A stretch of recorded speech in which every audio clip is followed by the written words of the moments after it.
Pace of Marketing, in touch with positive people.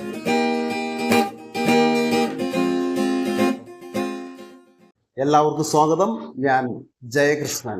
ഒരു distribution network എങ്ങനെ സുഗമമായിട്ട് നമുക്ക് മുന്നോട്ട് കൊണ്ടുപോകാൻ സാധിക്കും?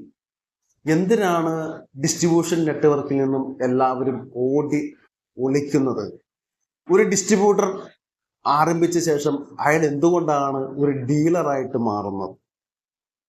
ഇന്ന് പല ഡിസ്ട്രിബ്യൂട്ടേഴ്സും ഡീലറായി മൊഴിമാറ്റം നടത്തുകയാണ്. അവർക്ക് പറ്റുന്നില്ല ഈ ഡിസ്ട്രിബ്യൂഷൻ മുന്നോട്ട് കൊണ്ടുപോകാൻ. എന്തായിരിക്കും അതിന് കാരണം? ഇന്നത്തെ മാർക്കറ്റ് വോയിസിൽ നമുക്ക് എന്തുകൊണ്ട് ഡിസ്ട്രിബ്യൂഷൻ നെറ്റ്വർക്കിൽ നിന്നും എല്ലാവരും ഒഴിഞ്ഞു മാറുന്നു, എല്ലാവരും ഒരു ഡീലറായിട്ട് ഒരു മുറിക്കകത്തേക്ക് ഇരിക്കാൻ തയ്യാറാകുന്നത് എന്തുകൊണ്ടാണ്, എന്തായിരിക്കും അതിൻ്റെ പ്രശ്നങ്ങൾ? നമുക്ക് ആ റീസണിലേക്കാണ് ഇന്ന് പോകുന്നത്. ഒരു കാര്യം തുറന്ന് പറയട്ടെ, ഒരു ഡിസ്ട്രിബ്യൂഷൻ എന്ന് പറഞ്ഞാൽ ഒരു ഡിസ്ട്രിബ്യൂട്ടർ ഒരു പരിധി വരെ ആളുകളുമായിട്ട് കമ്മ്യൂണിക്കേറ്റ് ചെയ്തുകൊണ്ടിരിക്കുന്ന വ്യക്തിയായിരിക്കണം. അയാളുടെ ഫോണിലേക്ക് നിരന്തരമായിട്ട് കോളുകൾ വന്നുകൊണ്ടിരിക്കും. ഇതിനൊക്കെ പറ്റുന്നവർ മാത്രമാണ് ഡിസ്ട്രിബ്യൂഷനിലേക്ക് ഇറങ്ങാവുള്ളൂ. ചിലപ്പോൾ നിങ്ങൾ കിടക്കുന്ന സമയത്തായിരിക്കാം, രാത്രി 11 മണിയായിരിക്കാം. അവരുടെ പ്രശ്നങ്ങൾ വരുമ്പോൾ അവർ വിളിക്കും, അവരുടെ പ്രോബ്ലം വരുമ്പോൾ അവർ വിളിക്കും, അല്ലെങ്കിൽ വോയിസ് ചെയ്യും, വാട്സപ്പിൽ വോയിസ് ചെയ്യും, അല്ലെങ്കിൽ നിങ്ങളെ കോണ്ടാക്ട് ചെയ്യാനുള്ള കാര്യങ്ങൾ എങ്ങനെയെങ്കിലുമൊക്കെ ചെയ്തിരിക്കും. നിങ്ങൾ അതിന് തയ്യാറുണ്ടെങ്കിൽ മാത്രമാണ് ഡിസ്ട്രിബ്യൂഷൻ ആരംഭിക്കാവുള്ളൂ. ഇത് ഡിസ്ട്രിബ്യൂഷൻ ആരംഭിക്കുന്ന ബിഗിനേഴ്സിനെ കുറിച്ചിട്ടാണ് പറയുന്നത്. വലിയ സൂപ്പർ സ്റ്റോക്കിസ്റ്റ് 50 കോടി ചെയ്യുന്ന സൂപ്പർ സ്റ്റോക്കിസ്റ്റുകളോ ഡിസ്ട്രിബ്യൂട്ടറുടെ കാര്യമല്ല. ആദ്യമായിട്ട് ഈ സംരംഭത്തിലേക്ക് ഡിസ്ട്രിബ്യൂഷൻ ചെയ്യാം, അവരുടെ മനസ്സിൽ ഇങ്ങനെ കോട്ടകൾ കിട്ടും. ഇപ്പോൾ എന്ത് പ്രസ്ഥാനത്തിലേക്കും ഇറങ്ങി തിരിക്കുമ്പോഴാണ് അതിൻ്റെ പ്രയാസം മനസ്സിലാക്കുന്നത്, അതിൻ്റെ വിഷമം മനസ്സിലാക്കുന്നത്. അതിലേക്ക് ഇറങ്ങി തിരിക്കുമ്പോൾ, അത് ചെയ്യാൻ തുടങ്ങുമ്പോഴാണ് എല്ലാവർക്കും എന്ത് ചെയ്യാം, എല്ലാം പറയാം, അല്ലേ? പറയാൻ എന്ത് എളുപ്പം, പക്ഷെ പ്രവൃത്തി അതിൽ നിന്നും വളരെ വിഭിന്നമാണ്. ഈ പറയുന്നവര് അങ്ങനെ പറഞ്ഞിട്ട് പോവുകയുള്ളൂ. ചെയ്യുന്നവർക്കാണ് അതിൻ്റെ പ്രശ്നങ്ങൾ വരുന്നത്. ചെയ്യുന്നവരാണ് റിയൽ ആയിട്ട് ഈ ലോകത്ത് എന്തെങ്കിലും സക്സസിന് വേണ്ടി ശ്രമിച്ചുകൊണ്ടിരിക്കുന്നവര്.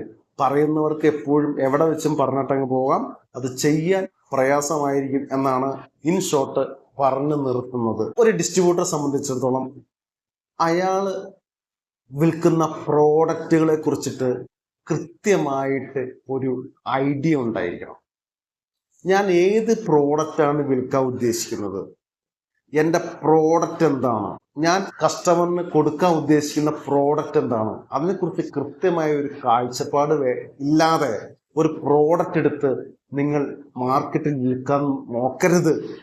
നിങ്ങൾ പുതുതായിട്ട് ഡിസ്ട്രിബ്യൂഷൻ എടുക്കുകയാണ് ഒരു പ്രോഡക്റ്റിൻ്റെ. ആ പ്രോഡക്റ്റിൻ്റെ ഡിസ്ട്രിബ്യൂഷൻ എടുക്കുമ്പോൾ നിങ്ങൾ ആദ്യം ശ്രദ്ധിക്കേണ്ടത് അത് ഏത് കമ്പനി പ്രോഡക്റ്റാണ്, ആ കമ്പനിക്ക് അസ്തിത്വമുള്ളതാണോ, നിലനിൽപ്പുള്ളതാണോ, അവരുടെ ആറ്റിറ്റ്യൂഡ് എങ്ങനെയാണ്, അവരുടെ ഗ്യാരണ്ടി പോളിസി എങ്ങനെയാണ്, അവരുടെ സർവീസ് എങ്ങനെയാണ്, എന്തെങ്കിലും പ്രോബ്ലം പ്രോഡക്റ്റുകൾക്ക് വന്നാൽ എന്താണ് ഉണ്ടാകുന്ന ഭവിഷ്യത്ത്. പ്രോബ്ലം വന്നാൽ ഉണ്ടാകുന്ന വേറൊരു ഭവിഷ്യത്തും ഉണ്ടാവില്ല. നിങ്ങൾ വളരെയധികം പൈസ കൊടുത്ത് കമ്പനിയിൽ നിന്ന് പ്രോഡക്റ്റ് വാങ്ങിച്ച ശേഷം അത് റീറ്റെയിൽ ഷോപ്പിൽ കൊടുക്കുമ്പോൾ കംപ്ലൈൻറ്റ് വന്നിട്ടുണ്ടെങ്കിൽ അവർക്ക് വിൽക്കാൻ സാധിക്കില്ല. ആ പ്രോഡക്റ്റ്, കംപ്ലൈൻറ്റ് വന്ന പ്രോഡക്റ്റുകൾ അത് തിരിച്ചെടുക്കണം എന്ന് പറയും. നിങ്ങൾ തിരിച്ചെടുത്ത് അത് പുതിയ പ്രോഡക്റ്റ് അവർക്ക് കൊടുക്കേണ്ടി വരും, അല്ലാതെ അവർക്ക് വിൽക്കാൻ പറ്റില്ല. ശരിയാണോ? നിങ്ങൾ വിറ്റു, ഡീലർക്ക് വിറ്റു. ഈ ഡീലർക്ക് വിൽക്കുന്ന ഐറ്റം ഒരു നല്ല പ്രോഡക്റ്റ് അല്ലെങ്കിൽ ലോക്കൽ പ്രോഡക്റ്റ് കൊടുത്ത ശേഷം അതിന് ഗ്യാരണ്ടി പോളിസി ഒന്നുമില്ല, സർവീസും ഇല്ലാത്ത ഒരു പ്രോഡക്റ്റ് ഒരു കസ്റ്റമറിന് കൊടുത്തു വിട്ടു. അത് കംപ്ലൈൻ്റ് ആയിട്ടുണ്ടെങ്കിൽ ആ കംപ്ലൈൻറ്റുമായിട്ട് റീറ്റെയിൽ ഷോപ്പിലേക്ക് വരുന്ന കസ്റ്റമറിന് അത് വേറെ പുതിയ പ്രോഡക്റ്റ് തിരിച്ചു കൊടുക്കാൻ പറ്റിയില്ലെങ്കിൽ അത് വലിയ ഇഷ്യൂ ആണത്. ഇന്ന് ലീഗലി അതിനൊക്കെ മൂവ് ചെയ്യാനുള്ള നിയമങ്ങളും കാര്യങ്ങളൊക്കെ വളരെ ശക്തമാണ്. അതുകൊണ്ട് തന്നെ ഒരു ഡിസ്ട്രിബ്യൂട്ടർ നല്ല പ്രോഡക്റ്റ് എടുത്ത് വിൽക്കാൻ ശ്രമിക്കുക എന്നുള്ളതാണ് ഏറ്റവും പരമപ്രധാനമായ കാര്യം. നല്ല പ്രോഡക്റ്റ് വിൽക്കാൻ ഒരു ഡിസ്ട്രിബ്യൂട്ടർക്ക് കഴിഞ്ഞിരിക്കണം. എങ്ങനെയൊക്കെ ഒരു പ്രോഡക്റ്റ് സെലക്ട് ചെയ്യാം, ഏതൊക്കെ മാനദണ്ഡങ്ങളാണ് ഒരു പ്രോഡക്റ്റ് സെലക്ട് ചെയ്യാൻ സ്വീകരിക്കേണ്ടത്, അതിനെക്കുറിച്ച് നമുക്ക് ഡിസ്കസ് ചെയ്യാം. ഒരു പ്രോഡക്റ്റ് എടുക്കുമ്പോൾ ബോധ്യപ്പെടേണ്ടത്, നിങ്ങൾ കേരളത്തിലാണ് ഡിസ്ട്രിബ്യൂഷൻഷിപ്പ് നടത്തുന്നതെങ്കിൽ കേരളത്തിൽ തന്നെയുള്ള കമ്പനികൾ ഏതൊക്കെയുണ്ടെന്ന് വളരെ സ്റ്റഡി നടത്തണം. അതുമായി ബന്ധപ്പെട്ട് നല്ല പ്രോഡക്റ്റുകൾ കേരളത്തിൽ ഡിസ്പാച്ചർ ചെയ്യുന്നുണ്ടോ? ഒരു ഫുഡ് പ്രോഡക്റ്റ് ആവട്ടെ, അതുപോലെ തന്നെ ഹൗസ് ഹോൾഡ് ഐറ്റം ആവട്ടെ, വീട്ടിലേക്ക് ഉപകരിക്കുന്ന കൺസ്യൂമർ പ്രോഡക്റ്റ് ആവട്ടെ, ഏത് പ്രോഡക്റ്റ് ആയാലും ഇവിടെ അതിൻ്റെ മാനുഫാക്ചറിങ് ഉണ്ടോ? അവരുടെ കമ്പനി സ്ട്രാറ്റജി എന്താണ്? കഴിയുമെങ്കിൽ ആ കമ്പനി വിസിറ്റ് ചെയ്ത് അതിൻ്റെ ഓണർ, അതിൻ്റെ മാനേജിങ് ഡയറക്ടർ ആരാണ്, അതിൻ്റെ സെയിൽസ് ഡിപ്പാർട്ട്മെന്റ് ആര് കൈകാര്യം ചെയ്യുന്നു, അക്കൗണ്ട്സ് ആര് കൈകാര്യം ചെയ്യുന്നു എന്നും ഓപ്പൺ ചെയ്യുന്ന കമ്പനിയാണോ? അല്ലെങ്കിൽ മാസത്തിൽ ഒരിക്കൽ ഓപ്പൺ ചെയ്തിട്ട് ഓണർ വേറെ വല്ല പണിക്ക് നോക്കിയിട്ട് എപ്പോഴെങ്കിലും ഈ പ്രൊഡക്ഷൻ വന്ന് നോക്കിയിട്ട് അങ്ങനെയുള്ള കമ്പനിയാണോ? സ്റ്റാഫുകൾ കൃത്യമായിട്ട് അവിടെ ഇരിക്കുന്ന ഒരു പ്രസ്ഥാനമാണോ? അത് എന്താണ് അവരുടെ സ്ട്രാറ്റജി?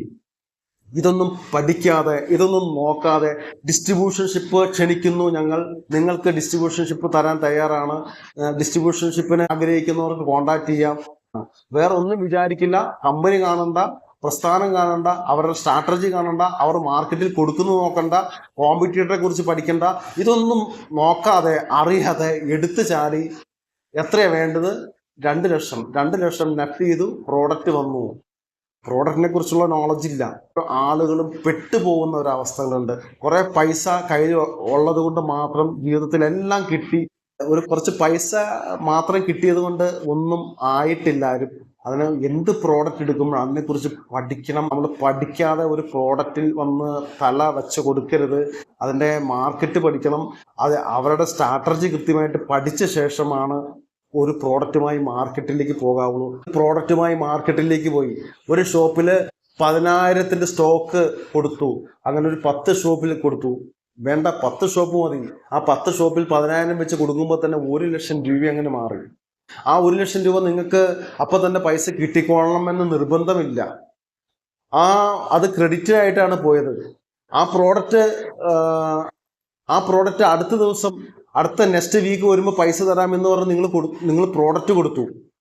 ആ പ്രോഡക്റ്റ് കൊടുത്തിട്ട് ആ പ്രോഡക്റ്റ് ഒരു കസ്റ്റമർ യൂസ് ചെയ്തു, ഉപയോഗിച്ചു, അത് കംപ്ലൈന്റ് വന്നു, അത് പ്രശ്നം വന്നപ്പോൾ ഡീലർ നിങ്ങളെ വിളിച്ച് കംപ്ലൈന്റ് ആണെന്ന് പറഞ്ഞു. നിങ്ങൾ അതുമായി കമ്പനിയെ വിളിച്ചു.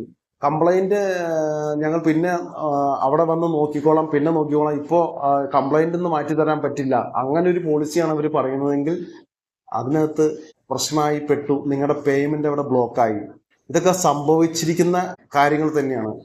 കംപ്ലൈന്റ് വന്നാൽ എത്ര ദിവസം കൊണ്ട് അത് പരിഹരിക്കും? അല്ലെങ്കിൽ ഇഷ്യൂ വന്നാൽ പരിഹാരം തരുന്നവരാണോ?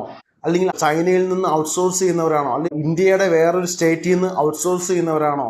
അപ്പോൾ ഒരു കംപ്ലൈന്റ് വന്നിട്ടുണ്ടെങ്കിൽ അത് തിരിച്ചു കൊടുക്കാനുള്ള പോളിസി അവർക്ക് ഇല്ലേ? കാരണം ഔട്ട്സോഴ്സ് ചെയ്യുന്നവരെ സംബന്ധിച്ചിടത്തോളം അവർക്ക് ആ പ്രോഡക്റ്റ് ഒരു ട്രേഡിംഗ് ആണ് അവർ നടത്തുന്നത്. അവർക്ക് അതിനകത്തൊന്നും വേറൊന്നും ചെയ്യാൻ സാധിക്കില്ല. അതിൻ്റെ മാനുഫാക്ചേഴ്സ് അവരല്ലാത്തത് കൊണ്ട് അവർക്കൊന്നും ചെയ്യാൻ സാധിക്കില്ല. അവര് ഇനി അടുത്ത കണ്ടെയ്നറിൽ വന്നാൽ മാത്രമാണ് ആ പ്രോഡക്റ്റ് നമുക്ക് മാറ്റി കൊടുക്കാൻ പറ്റുള്ളൂ. അങ്ങനെ അല്ലെങ്കിൽ ആ കംപ്ലൈന്റ് വരാൻ പോസിബിലിറ്റി ഉണ്ടെങ്കിൽ ഈ ഔട്ട്സോഴ്സ് ചെയ്യുന്നവർ കുറച്ച് പ്രോഡക്റ്റ് മാറ്റി വെച്ചിരിക്കണം. എന്തെങ്കിലും ഇഷ്യൂ വന്നിട്ടുണ്ടെങ്കിൽ, ഡീലറുടെ ഭാഗത്തുനിന്ന് ഇഷ്യൂ വന്നിട്ടുണ്ടെങ്കിൽ അത് എടുത്തു കൊടുക്കാൻ സാധിക്കണം. ഡിസ്ട്രിബ്യൂട്ടർ വിളിക്കുമ്പോൾ അത് ഡീലർക്ക് എടുത്തു കൊടുത്ത് സെറ്റിൽ ചെയ്യാനുള്ള സംവിധാനം ഉണ്ടാവണം. ഇങ്ങനെയുള്ള സെറ്റിൽമെന്റോ ഇങ്ങനെയുള്ള പോളിസികളോ ഒന്നും ഇല്ലാതെ കുറെ പ്രോഡക്റ്റ് എടുത്തു വെച്ച് കച്ചവടം നടത്തുന്നത് മാത്രമല്ല ഡിസ്ട്രിബ്യൂഷൻ. ഇതിനെക്കുറിച്ചുള്ള പഠനം ആവശ്യമാണെന്ന് പറഞ്ഞു വെച്ചുകൊണ്ട് അടുത്ത എപ്പിസോഡിൽ ഡിസ്ട്രിബ്യൂഷൻ നെറ്റ്വർക്കിന്റെ മറ്റൊരു ഏരിയയുമായിട്ട് നമുക്ക് കാണാം. All the best.